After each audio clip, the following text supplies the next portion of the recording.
Thank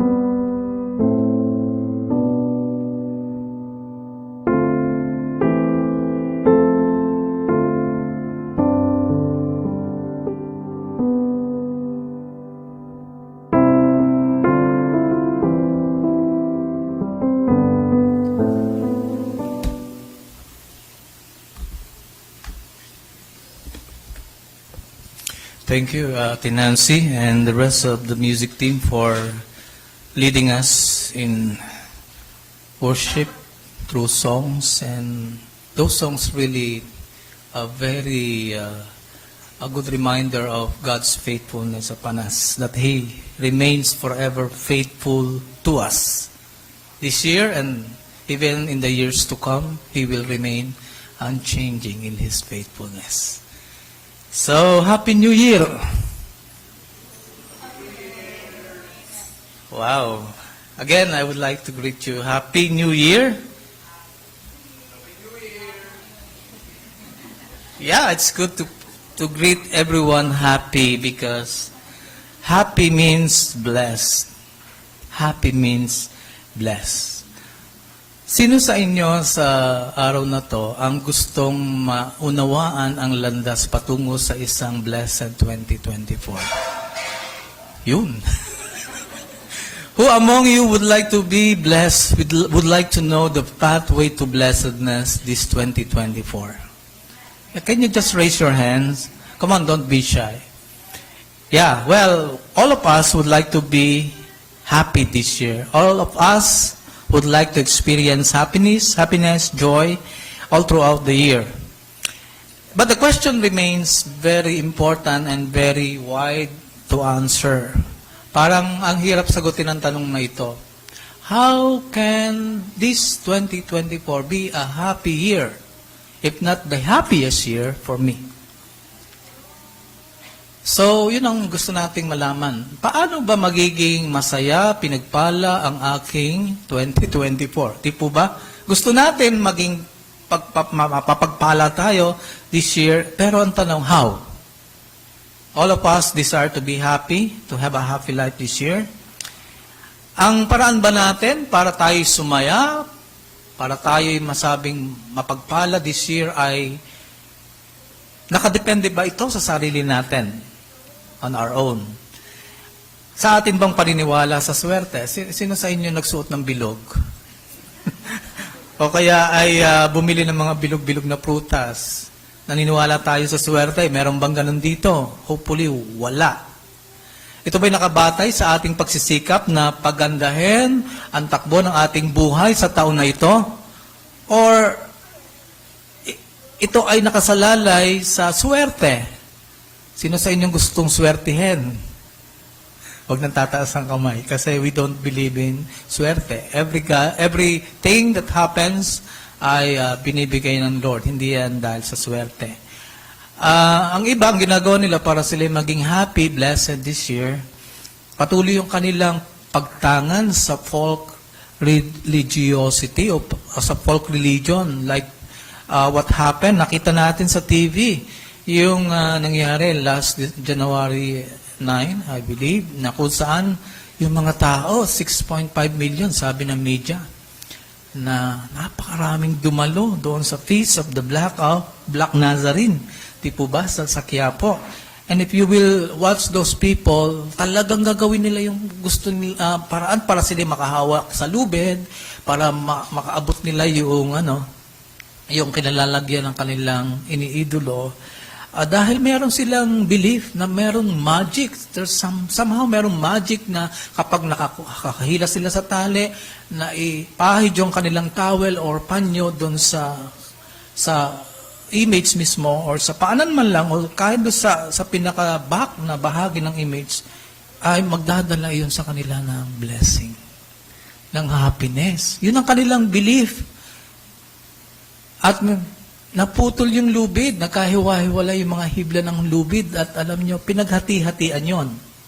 Kasi naniniwala sila na yung hibla ng lubid na naputol, na kanilang pinaghati-hatian, hati-hati sila sa swerte.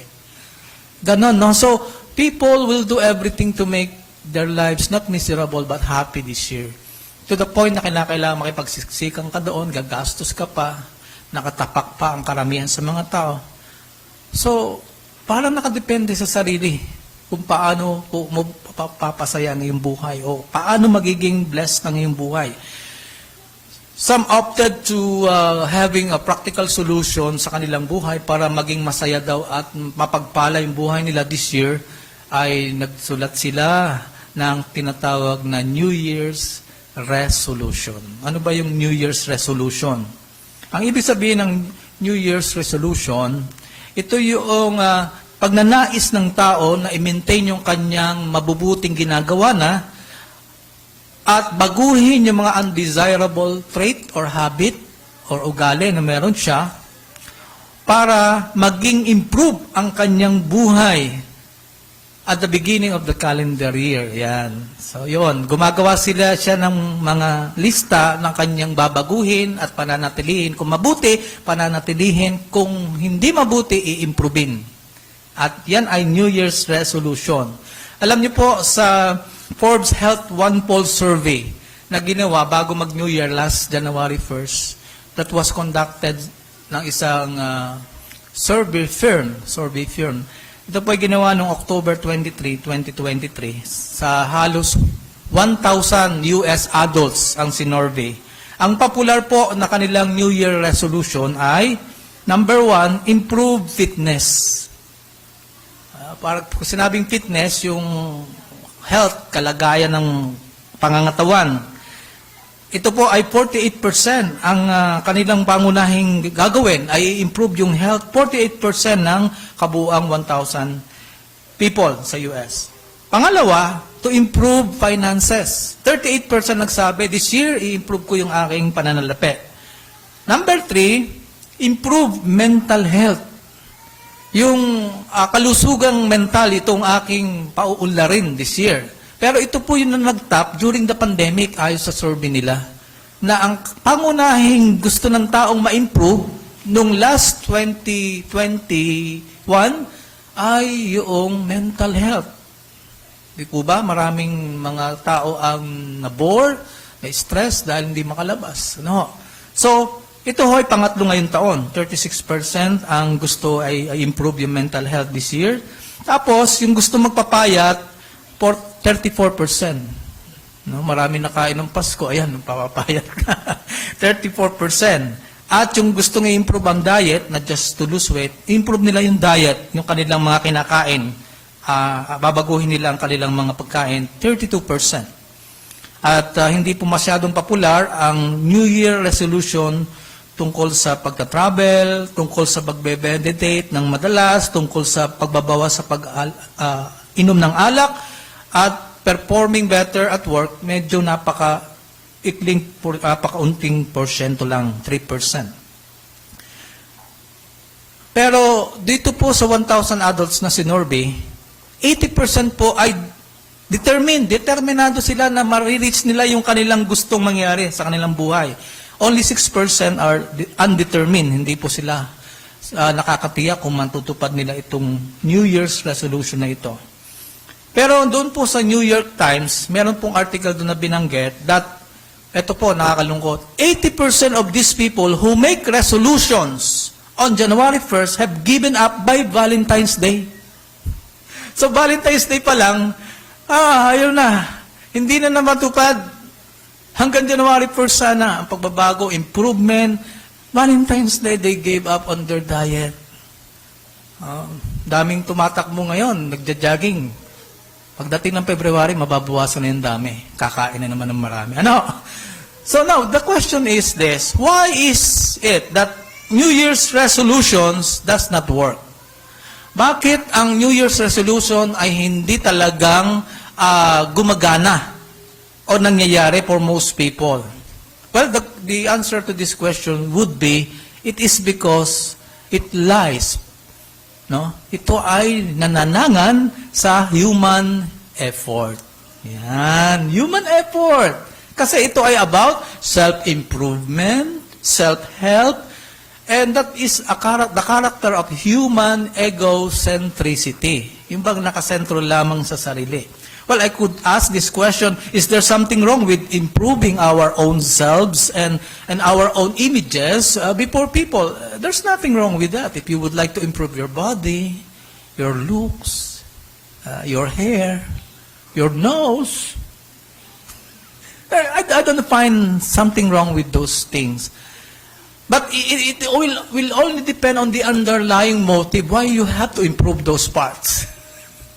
Why you have to have that kind of desire to really improve all these things that you find it's so in need of total transformation or maybe improvement. So if the motive is right, then it's okay. But if the motive is wrong, to simply please ourselves and to portray ourselves before the people that we are so okay, we are doing great, then there's something wrong with that kind of motive. Because as the Bible says, the heart is always deceitful. So why New Year's resolution does not work? Because of underlying sin. And according to one of the Puritan reformer during the time of King Henry the Seventh, doon sa Inglaterra, by the name of Thomas Cranmer, he says, "What the heart loves, the will chooses, and the mind justifies. The mind doesn't direct the will. The mind is actually captive to what the will wants, and the will itself, in turn, is captive to what the heart wants." Sabi ni Thomas Cranmer, kung ano ang iniibig ng puso, pinipili ng kalooban, at binibigyang katuwiran ng isip. Ang isip ay hindi nagdidirekta ng kalooban. Ang isip ay talagang bihag kung ano ang nais ng kalooban. Bakit nga ba mas mataas ang pag-iisip kaysa sa nasa damdamin sa puso? Dapat ang magdadirect ay ang kaisipan, hindi ang damdamin. So, dito, sinasabi ni Cranmer na ang isip ay talagang bihag sa kung ano ang nais ng puso o kalooban, at ang kalooban mismo sa pagtugon ay bihag sa kung ano ang nais ng puso. So, para maging simple, ang nagdi-define ng gusto hindi binibigyan ng tamang intelligence o paggamit ng kaisipan ang pagpili ng puso. No? Parang sa mga kababaihan, ay, gwapo naman ito. Oh, ganda lalaki, halimbawa, o gandang babae. Hindi na i-consider kung ano yung ugali, ano yung kanyang kinalakahang pamilya. I'm not saying na hindi po pwede maging maayos na asawa mula sa broken family. Pero ang gusto natin tingnan dito, hindi lang yung panglabas na nakikita, doon tayo didesisyon, kundi sa panloob na kalagayan. Kaya lang, nangyayari nga po, ang loob o ang puso ang nagdidikta at sumusunod ang pagpapasya ng isip. So, hindi nagagamit yung tamang pagpapasya. So, pag titingnan natin ang mga resolutions sa Forbes survey na aking binanggit, lahat ay nakasentro sa pag-i-improve ng sarili. As to what the motive is, it is very much unclear, hindi klaro. Now, kung ang ating pagdadiet, for example, this year, sino sa inyo tumaba, nadagdagan ng 2 kilos, taas ang kamay, kain doon sa party dito, kain sa party doon, oy, Piero, parehas tayo, ako, tumaba ng konti. Kasi masarap talaga kumain, di ba? In-enjoy natin ang food on our tables, di ba? So, kung ang ating pagdadiet, for example, is something to do with our life's longevity. Na gusto nating mabang ating buhay, for us to be healthy, for us to live longer, that is still very self-serving. Diba? That is still very self-serving. Why? Okay, sasagutin ko yan later. Kung ang ating pagpapaunlad ng ating pananalapi, gusto nating dumami pa, or paunlarin pa, ay para lamang sa ating sarili, that is still very self-serving. Meron pa ring mantsa iyan ng kasalanan. Our motive for improving our health and fitness, our finances, is not to impress people or to be strong sa ating ganang sarili so we could live longer according to our own terms. Okay? If you would like to be healthy just for yourself, just to do everything that you want to do this year, and God is out of the context in your motive, then that is sin. Now, this is the good or tamang pagda-diet. Tamang pag-maintain ng good health this year. Because my body is the temple of the Holy Spirit, it is proper that I must be a good steward of it. Right? That is the way we should think. Kaya hindi ako maninigarilyo, hindi ako maglalasing, di ba? Because this body is the temple of the Holy Spirit, I need to be good steward of it. If I destroy God's temple, God will destroy me. Basically, that is the one na kailangan nating maunawaan. My money is not my own money, and that money is God's money, so I can use that money to glorify Him by supporting the cause of His kingdom.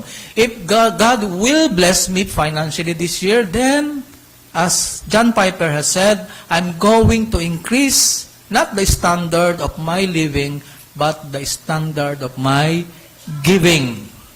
So you see, it depends upon the motive. Why you like to become healthy and why you like to become blessed financially. Right? It depends upon the motive. Dapat ang ating motive ng pagbabago o paghahangad ng mga pagbabago ay palaging nakakonect sa ating kaugnayan sa Panginoon. Because other than that, it will somehow reflect our selfishness, self-centeredness, human egocentricity. So ano man po yung ating New Year's resolution this year, lalo na kung maganda, I encourage you to continue. Sino ba sa inyo may New Year's resolution? Wala.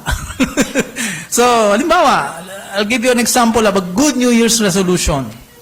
Reading the whole Bible for the year. Sino sa inyo yung nagnanasa?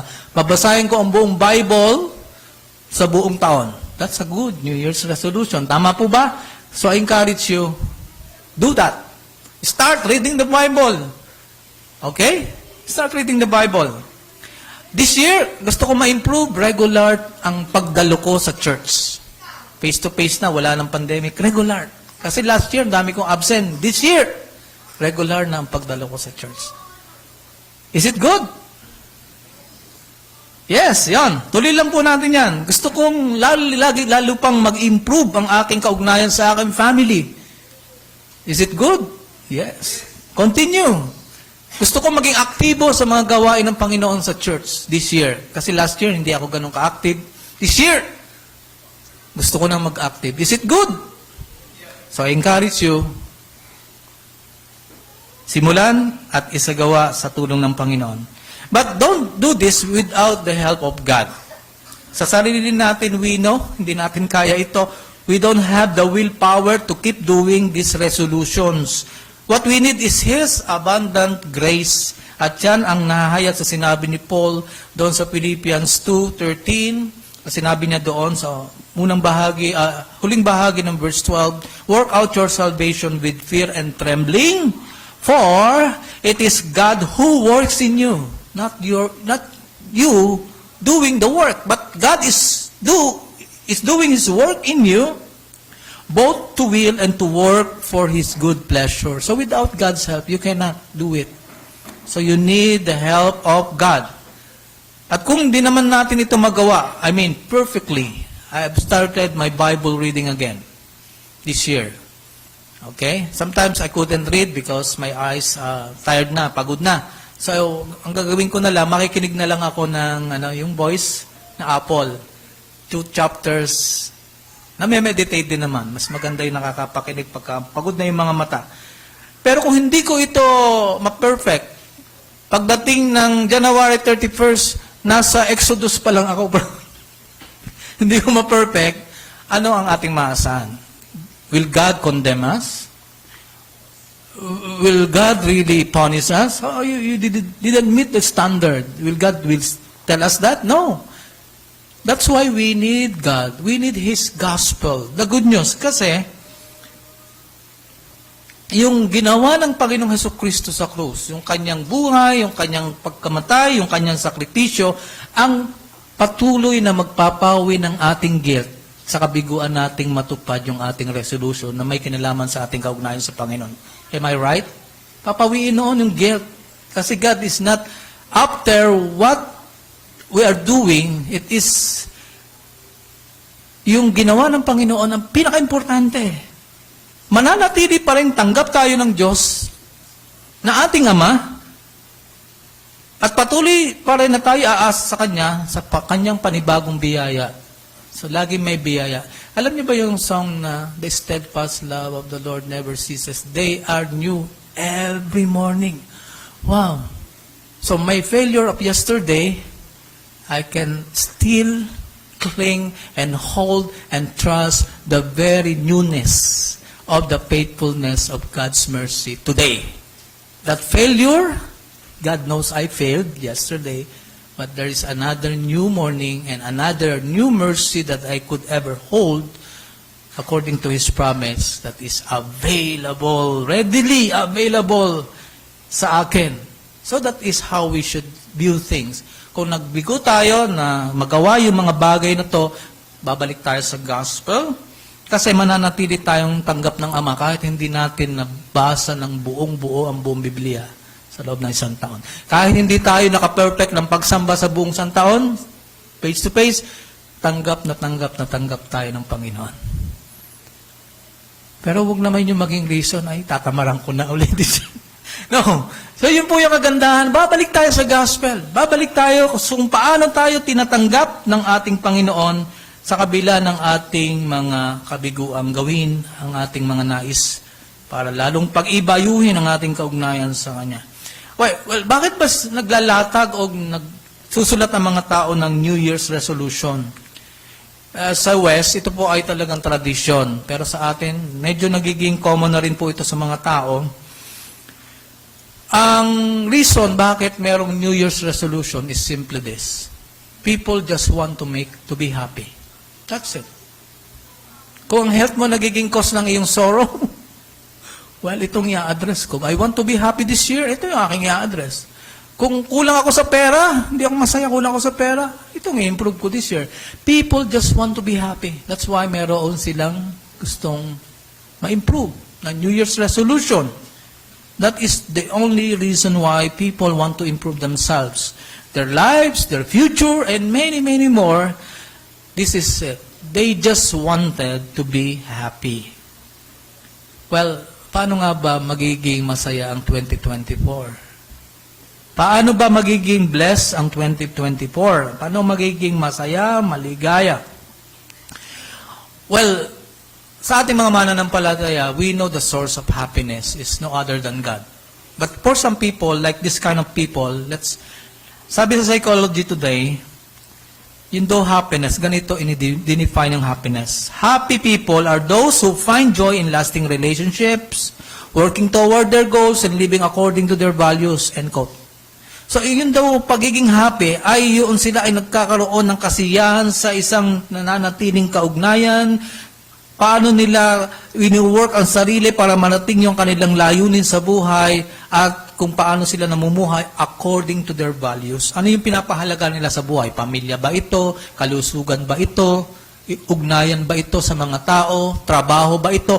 Doon daw ang source ng happiness ng mga tao according to psychology today.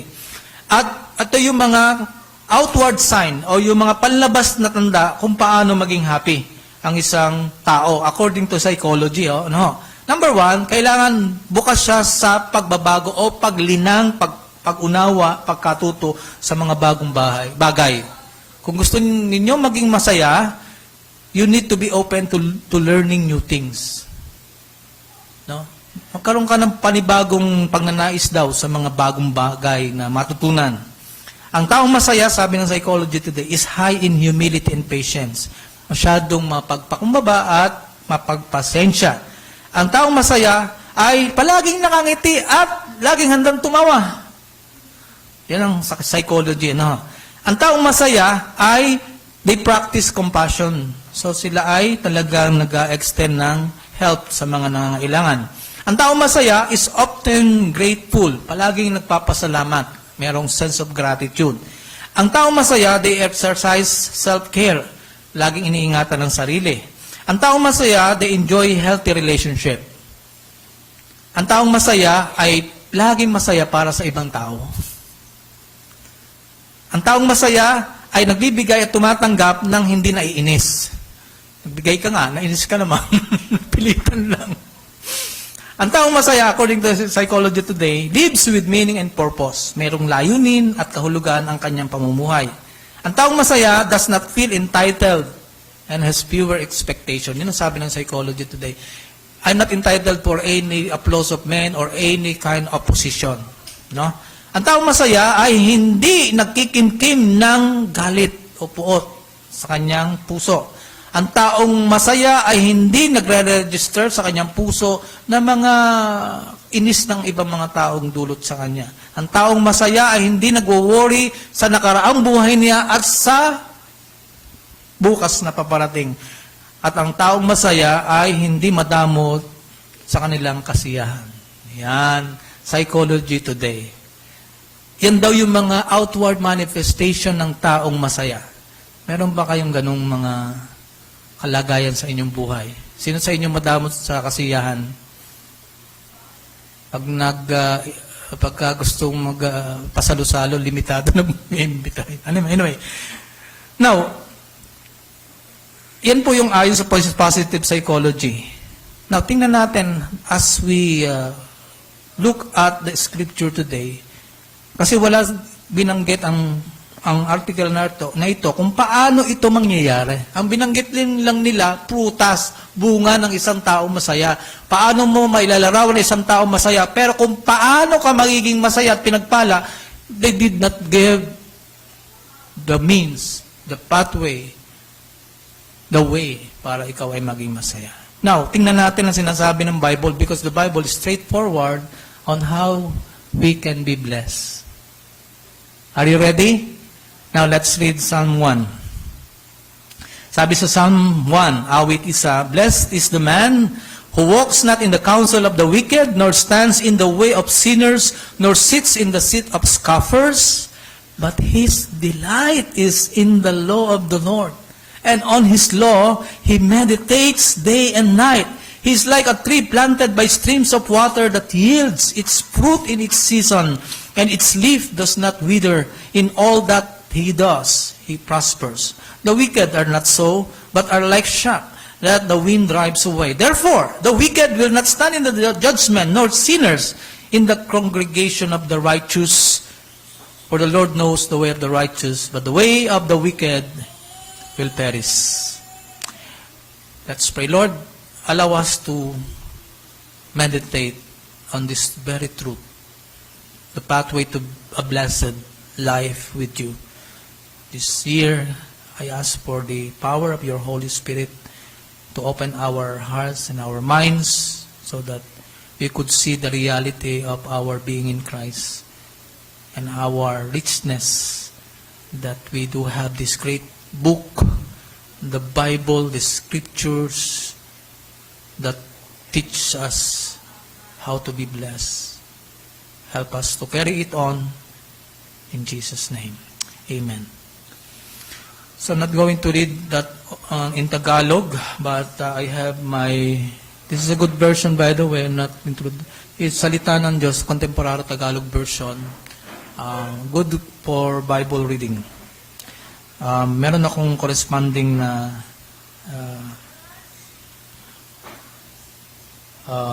salin dito, sabi dito sa ang salita ng Diyos version, mapalad ang taong hindi namumuhay ayon sa payo ng masasama o sumusunod sa mali nilang halimbawa at hindi nakikisama sa mga taong nangungutya.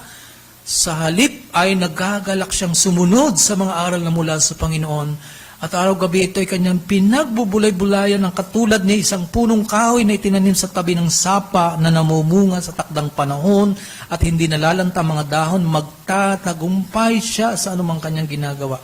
Ngunit iba mga taong masama, sila'y parang ipa na tinatangay ng hangin. Parulusahan sila ng Diyos sa araw ng paghatol at ihiwalay sa mga matuwid sapagkat pinapatnubayan ng Panginoon mga matuwid, ngunit ang buhay ng taong masama ay hahantong sa kapahamakan. Psalm 1, ang awit 1. Ito po yung tinatawag na gateway to all the book of Psalm. Bakit gateway? Siya yung una. Siya yung pintuan sa daan patungo sa talakay sa buong aklat ng awit, at ito'y nagbibigay diin. Ang aklat ng awit ay nagbibigay diin kung paano dapat sambahin ang Diyos.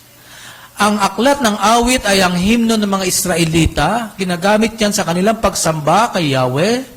At itong awit, ang pintuan, the gateway, para sa pag-unawa kung paano sasambahin ng Panginoon.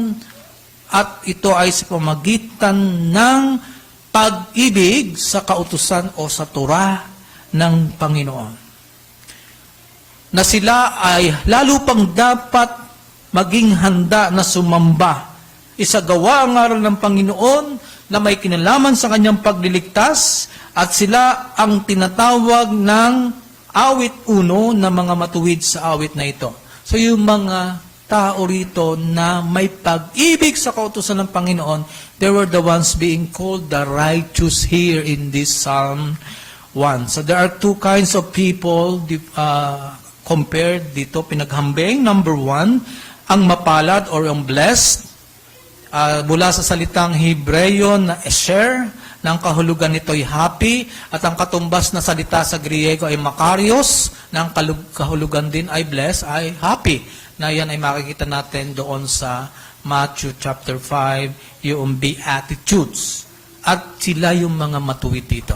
Happy, blessed, pinagpala, they are the righteous here. The other kind of person ay yung masama, wicked. In Hebrew, rasya. Sila yung mga tinatawag na guilty one, guilty of sin against God and man. So sila ay guilty before God. Sila ay nagkasala laban sa Diyos o sa kapwa. Now, ano po ang katangian ng taong matuwid? Unang matuwid, pinagpala at masaya. Both sa buhay na ito at sa buhay na paparating. Number 1, hindi siya nakikiisa sa masasama. Binanggit yan doon sa talatang 1. Sabi doon, mapalad ang taong hindi namumuhay ayon sa payo ng masasama o sumusunod sa mali nilang halimbawa at hindi nakikisama sa mga taong nangungutya. Meron ditong binanggit na group of people. Wicked, sinners, scoffers. Sino ba itong mga ito? Sabi sa ESV commentary, they are the people who refuse to live by the covenant they have with God. Ito daw yung mga taong aayaw na mamuhay ayon sa tipan na ibinigay sa kanila ng Diyos. So hindi ito nagre-refer do sa mga nasyon na laban sa bansang Israel. Ito ay referring to those even within Israel. Mga Israelita din ito, kabilang sa kanilang lahi, but instead of sumusunod sila sa tipan nila sa Diyos, sila ay yung mga laban sa panuntunan at kautusan ng Diyos. Kaya na nalirinig natin kay elders, so before, hindi lahat ng Israel ay Israel. Meaning, hindi lahat ng tao sa Israel ay mananampalataya. Mayroon din mga masunurin at mayroon din mga masuwayin sa Panginoon. Mayroon silang pinipiling daanan, hindi landas patungo sa katuwiran, kundi landas ng kasamaan. Sabi po dito, mapalad ang taong hindi namumuhay ayon sa payo ng masasama. Blessed, happy, masaya. Sino po ito? Hindi ang mayaman o mapera, hindi ang pinakamakapangyarihan o pinakasikat sa lipunan, hindi ang pinakamatagumpay sa negosyo o sa hanap buhay. According to the world standard, hindi ang nagmay-ari ng pinakamalaking mall, hindi ang kabilang sa mga Forbes most powerful men. Mapalad, masaya, pinagpala ang tao. Let us focus on that. Blessed is the man. So it could refer to anyone regardless of their status in life. Sabi po ni Charles Spurgeon, and I quote, ang pagiging masayang tao ay makakamtan, maging ng taong mahirap o pobre. Maging ang taong hindi kilala o sikat. Maging ang mga taong minamaliit sa paningin ng iba. Pwedeng makamtan ang masaya at pinagpalang buhay ng sinuman. You know, ang pagiging blessed or happy ay tinatawag din sa Bible na, quote, contentment. It is a Christian virtue. Ano nga ba yung contentment? Sino sa inyo ang kontento? Sabi po ni Jeremiah Burrow, isa rin pong Puritan, mula sa kanyang aklat na The Rare Jewel of Christian Contentment. Sabi niya ito, ang contentment ay ito. Ito ay ang matamis, panloob, matahimik at mabiyayang kalagayan ng espiritu na malayang nagpapasakop sa at nalulugod sa matalino at makaamang pagkilos ng Diyos sa bawat kalagayan ng buhay. Yun ang kanyang paliwanag. Matamis, panloob, matahimik at mabiyayang kalagayan ng espiritu na nagpapasakop sa pagkilos ng Diyos sa anumang kalagayan ng kanyang buhay. Ang kakontentuhan ay nag-aalis ng labis na paghahanap, labis na pagrereklamo o ng pagrereklamo. Ang kakontentuhan ay nag-aalis ng hindi mapanatag na kalooban. Sino sa inyo ang hindi panatag, palagi may hinahanap? Kaibigan, kapatid, hindi ka kontento pagkakaganyan. Palagi parang may kulang balisa. Hindi ka kontento. Ang taong hindi kontento ay distracted at palaging may hinahanap. Ang taong di kontento ay palaging pinanghihinaan ng loob. Kapag hindi nangyari ang kanyang inaasahan at lalo na kung kabaliktaran pa nito ang kanyang karanasan. Ang pagiging kontento ay isang matatag na kalagayan ng kaluluwa. Kaya sabi ni Jeremiah Burrow, it is a rare Christian virtue. And I believe, sa ating panahon, maraming mga Kristiyano ang hindi happy or kontento. Hindi happy or kontento. Ang pagiging kontento ay isang matatag na kalagayan ng kaluluwa, mayroong matibay na disposisyon na hindi na kailangan pang patibayin ng anumang uri ng tulong mula sa labas. Ang isang mananampalatayang happy, blessed, content, sa anumang mayroon siya ay tumitingin sa kasapatan ng Diyos. May pagpapasakop siya sa Diyos sa kahit na anong sitwasyon ng kanyang buhay. So paano magiging happy or content? Hindi ang magdagdag, kundi ang magbawas. Ano ang babawasin? Ang ating mga desires. Yung pala yung secret to a content life. Ano? Hindi magdagdag pa, more pa. Sige, more, but less. Sabi ng isang mayakda tungkol sa pagyaman, halimbawa, you want to improve your finances, sabi ng isang mayakda, isang author, and I quote, ang daan tungo sa pagiging mayaman ay hindi sa pamamagitan ng pagdadagdag pa ng kayamanan, kundi sa pamamagitan ng pagbabawas ng mga desires. Yun ang kanyang sinabi. Yun po ang daan tungo sa isang pagiging blessed, pagiging content, isang panloob na kalagayan ng puso, walang pagkainggit sa tinatagmasang tagumpay ng iba, bagkus nagagalak pa rin para sa kanila. Ang taong mapalad na nagagalak sa kautusan ng Diyos ay may pag-iisip at disposition sa buhay na kaiba sa isang taong di mananampalataya, to refer to those called wicked here. Hindi siya nadadala ng kasamaan ng taong aayaw sa Panginoon, ang taong matuwid, ang taong masaya, ang taong pinagpala. Hindi siya nakikinig sa payo ng masama. He thinks differently. Hindi siya tumatayo sa daan ng mga makasalanan. He behaves differently. Hindi siya nauupo sa upuan ng mga manlilibak. He is not among them. So, ang taong pinagpala, masaya, matuwid, tunay na nasa Panginoon, his thinking, his behaving, and his belonging are totally different from those who dislike God. Kaiba doon sa mga aayaw sa Diyos. Sapagkat ang taong makadiyos at ang taong masama ay magkaiba sa takbo ng kanilang pag-iisip, sa takbo ng kanilang pag-uugali, at sa takbo ng kanilang pamumuhay. Ang mga di naniniwala sa Diyos ay mayroong counsel but not godly. No? Mayroong mga payo yan but not godly. Dahil sila ay pinaghaharian ng kasalanan.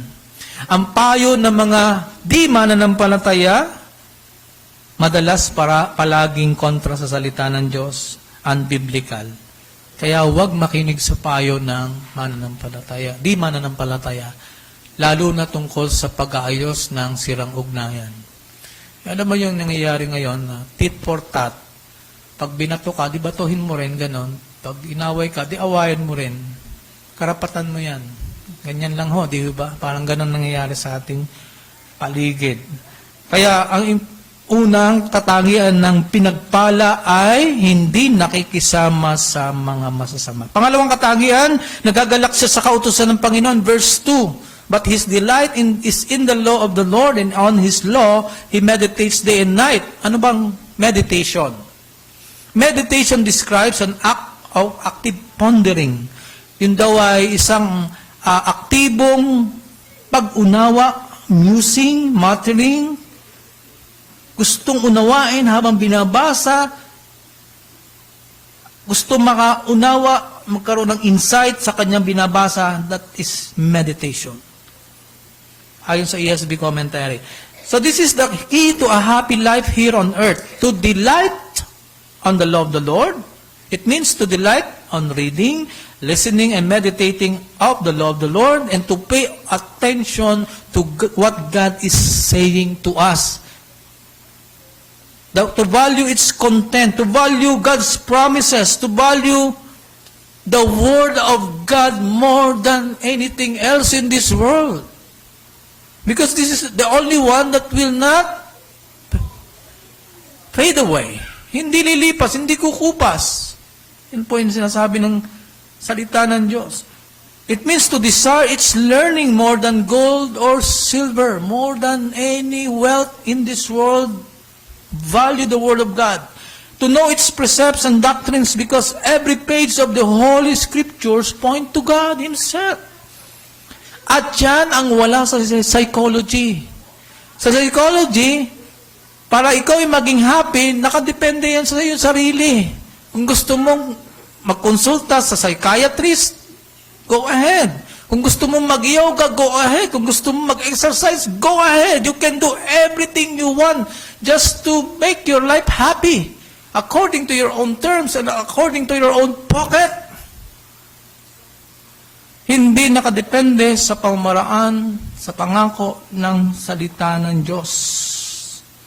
At ang kanilang meditation is called yoga. Yoga. Pero ang meditation ng Christian is not yoga. Meditation ng salita ng Diyos.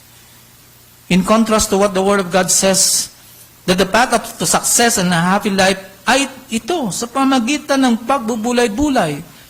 Blessed is the man who does not sit in the seat of mockers, but his delight is in the law of the Lord, and on His law he meditates day and night. So yun pala yung pathway to a blessed life.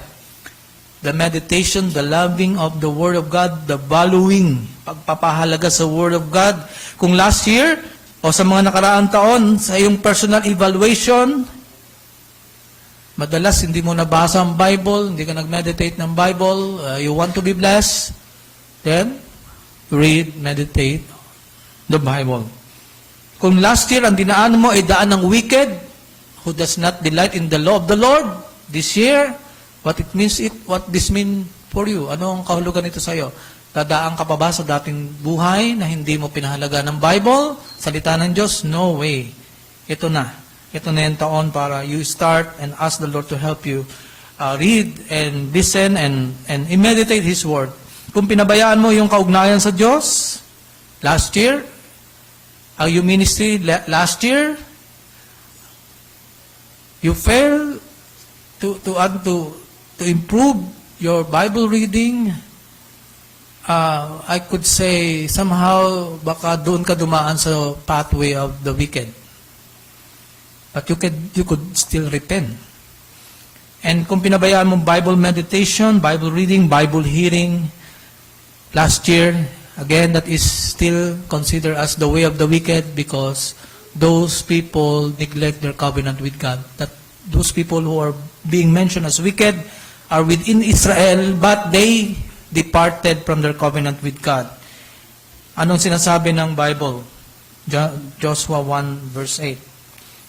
Huwag mong kaliligtaang basahin ang aklat ng kautusan pagbulay-bulayan mo araw at gabi upang matupad ang lahat ng nakasa doon. Sa ganoon, magiging masagana. You will be prosperous and successful in life. So to meditate day and night for the purpose of knowing and obeying. Kasi sabi doon sa Joshua, pagbulay-bulayan araw at gabi upang matupad. So you're not just musing, oh, this is great, this is nice, this is good. It enlivens my soul. But for the purpose of application, Lord, teach me how to apply this truth in my life. So the pathway, again, to a blessed life this 2024 rests on how we love the Word of God, how we value the Word of God, how we treasure the Word of God in our hearts. As Thomas Watson, the 17th English Puritan, has said, when he asked this question that will examine the true nature of the believer's heart in relation to loving the Word of God, sabi niya, do we prize the Word of God in our judgment? Do we receive the Word of God into our hearts? Do we fear the laws of the Word preached more than the laws of peace and trade? Is it the removal of the ark that troubles us? Again, do we attend to the Word with reverential devotion? When the judge is giving the charge on the bench at the court, all attend, all listen. When the Word is preached, the great God is giving us His charge. Do we listen to it? As to a matter of life and death. This is a good sign that we love the Word of God, end quote. Sabi po yan ni Thomas Watson. In Tagalog, ginagamit ba natin ang salita ng Diyos sa ating mga judgment? When we make certain decision, do we look to what the Bible says about our own decision? Tinatanggap ba natin ang Word of God into our hearts? Mas natatakot ba tayo na mawala ang Bible, ang salita ng Diyos na ipinapangaral, mahinto ang preaching kaysa sa pagkawala ng kapayapaan o ng pangangalakal? Ang pag-alis ba ng arko na ang bumabagabag sa atin? Muli, dinadaluhan ba natin ang salita ng may paggalang na debosyon? Kapag ang hukom ay nagpapahayag sa korte, lahat na nakaupo sa loob ng hukuman ay nakikinig. Kapag ang salita ay ipinapangaral, binibigyan tayo ng dakilang Diyos ng kanyang tagubilin. Nakikinig ba tayo dito na may pagpapahalaga dito dahil ito ay tungkol sa usapin ng buhay at kamatayan? Kung oo ang ating sagot, mga kapatid, mga kaibigan, ito ay senyales na talagang minamahal natin ang salita ng Diyos. May pagpapahalaga tayo rito. Ngunit kung sa mga nabanggit na yan ay wala tayong pagpapahalaga o pakialam, hindi natin minamahal ang salita ng Diyos, therefore we do not love God. Ang banal, the sacred for us became a common.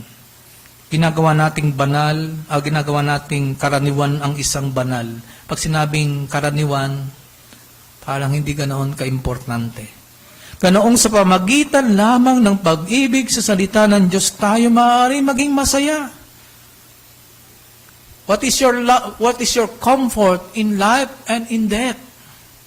Sabi sa unang question, Lord's Day 1 ng Heidelberg Catechism, that I know that I am in Christ, that I belong to Him, both soul and body.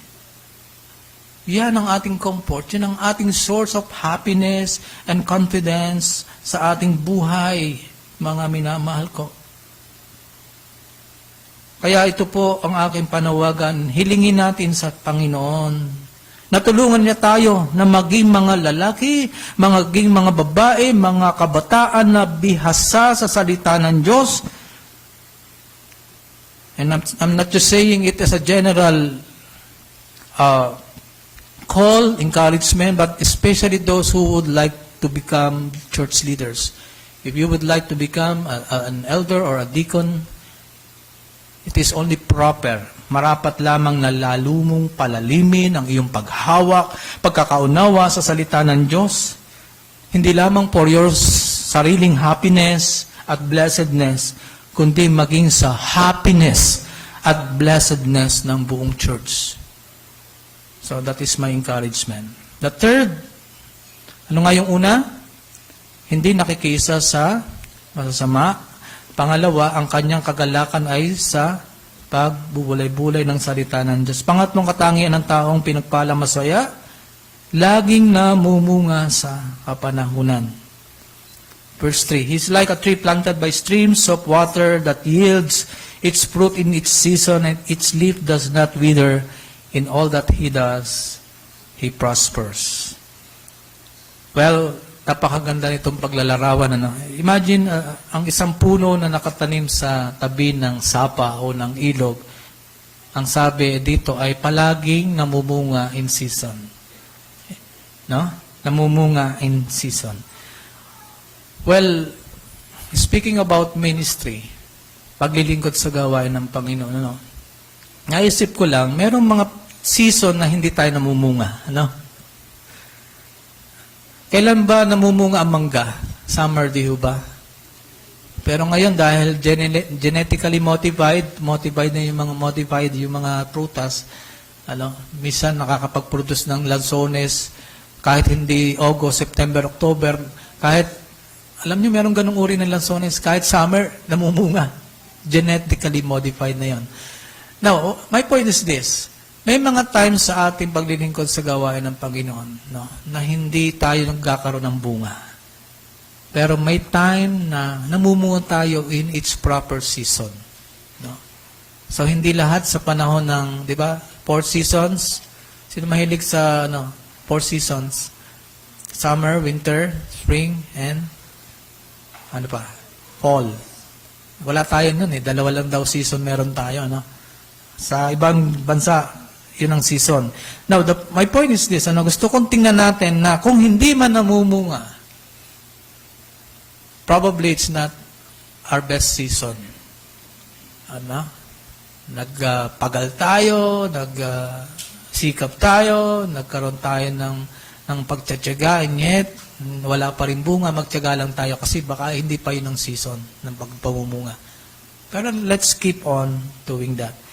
Now, namumunga sa kapanahunan, and then yung kanyang dahon ay hindi natutuyo, at anuman ang kanyang gawain ay nagtatagumpay. Mga minamahal ko sa Panginoon, ang salita ng Diyos ang mapapanghawakan natin. Pangako ng Diyos ang kanyang pag-iingat, ang kanyang provision, ang kanyang pagbibigay lakas, ang kanyang pagsubaybay, ang kanyang pagpapala. He can make us wealthy because He has the power to make us wealthy or to make us poor. Nasa kanya lahat yan. Wala sa ating mga kamay. And so, it is only proper for us to keep on trusting Him. And how? Let us find more of God by meditating on His Word. God in His Word, siya yung ating makikilala ng malaliman when we start our life trusting in His Word. Paano mangyayari tayo magtitiwala sa salita ng Diyos if we do not pay attention or we do not care at all? May Bible nga tayo, hindi natin binabasa. Now, how can we become prosperous and successful if we did not take heed and listen to what His promise is to us, given to us already?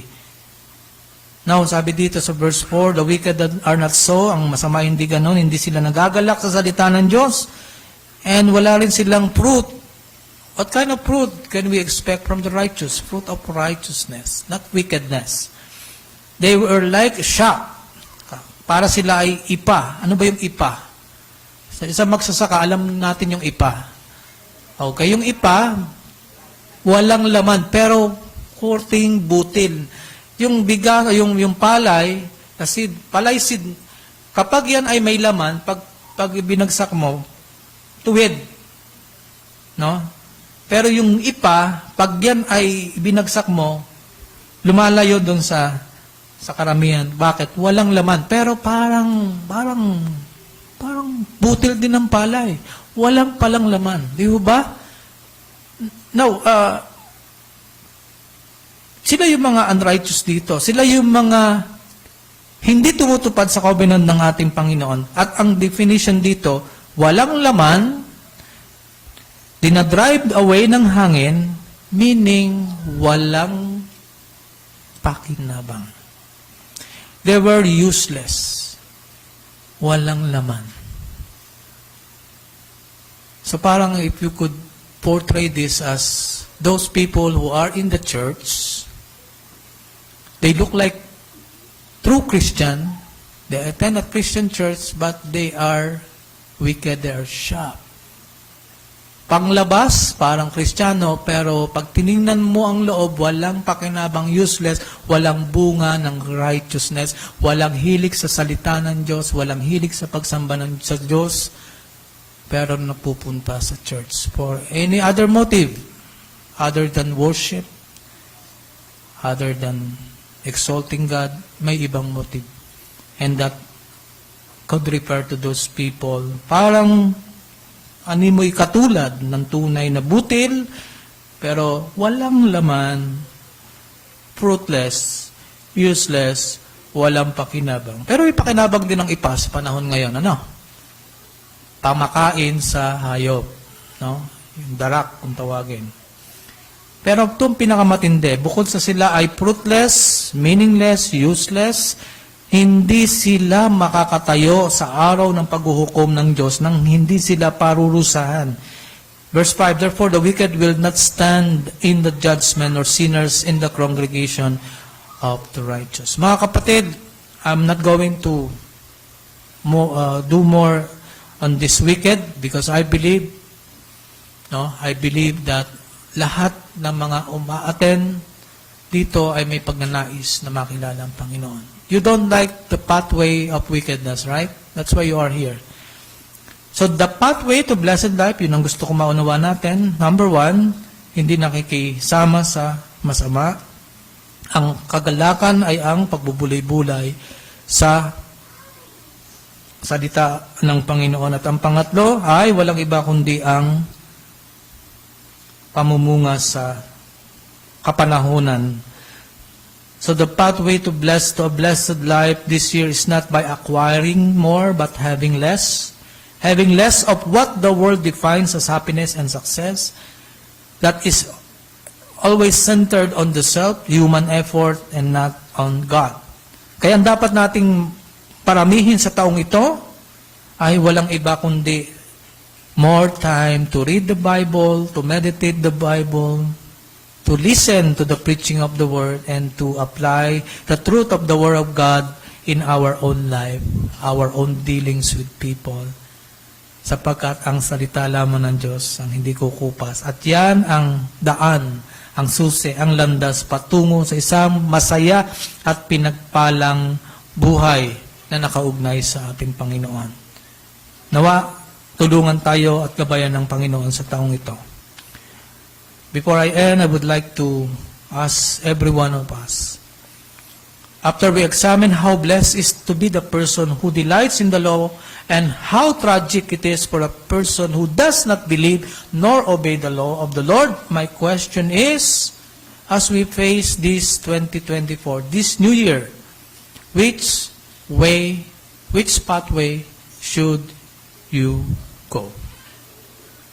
The way of the righteous or the way of the wicked? Are you going to be the person who loves the Holy Scriptures, who treasures the Bible? Or are you going to be that person who has no regard nor care for the Word of God, which will define you this year? Will you choose the way of the righteous, or will you allow the path of sinners to dominate your entire walk this year? I hope you choose the best for you to be blessed, to be happy. Choose the pathway of the righteous. And not through your own effort, but ask the Lord to help you. And He will. He is the one who gives the desire, and He is the one who will accomplish the desire that you have.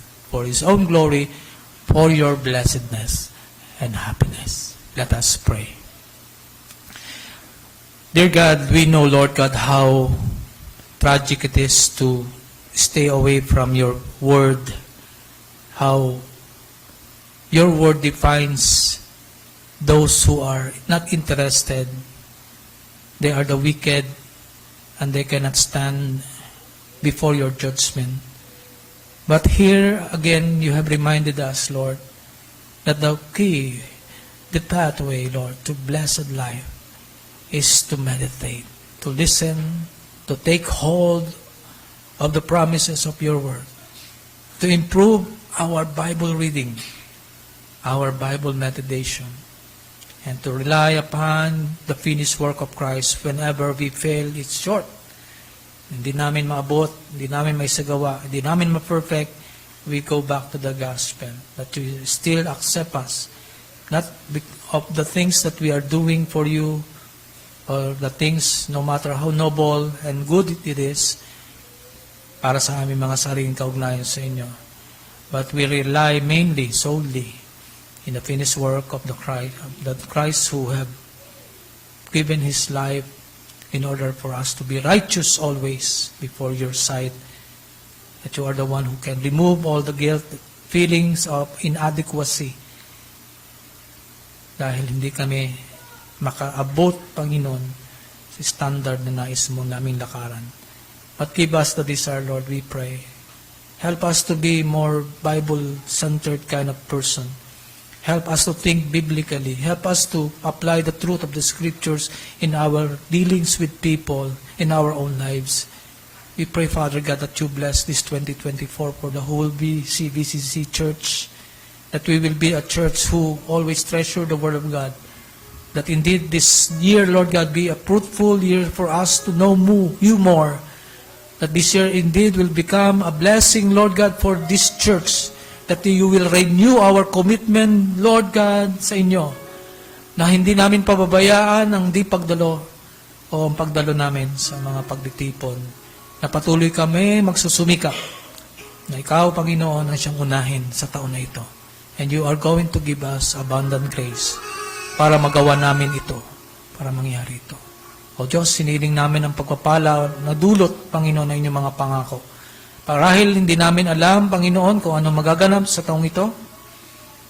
Yes, indeed, our life is so short. There are unexpected things that are happening around us. But, Lord, we can be content, we can be happy. Sapagkat ang aming kakontentuhan ay isang panloob na kalagayan na nagtitiwala sa makaamang pangangasiwa ninyo sa aming mga buhay. Gaya ng aming naawit kanina, you know our names. Kilala niyo po kami. You know our every thoughts.